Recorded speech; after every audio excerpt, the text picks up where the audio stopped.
Now, there's an interesting thing happening on Saturday in Hornsby. As we know, Matt Kean has left the New South Wales Parliament to take up a role with the Prime Minister with the Climate Change Authority. So that means the Liberal Party is on the hunt for his replacement in Hornsby.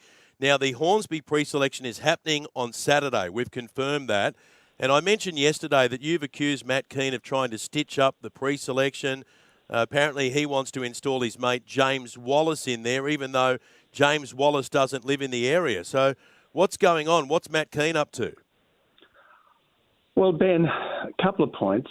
First of all, I encourage everyone always to vote Liberal, and I encourage people who normally vote Liberal to join the party and have their say. And I certainly think it's good that people run for pre-selection and we have a good contest. But what I've got to say has a little depressed me with this is that we've got a fella who's left the parliament to take a job with the Labor Party, and he thinks that he can handpick a Kean clone to go into the seat. Now, I just think that's wrong. It's up to the members. Their choice shouldn't be dictated to them by the outgoing member, particularly an outgoing member who's effectively defected to the other side.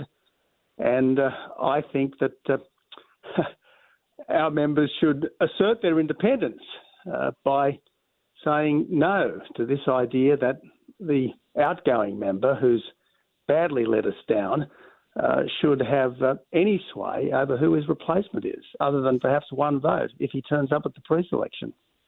So you mentioned that James Wallace is a Kean clone. You're also suggesting that Matt Kean is meddling in the pre-selection. What's he actually done?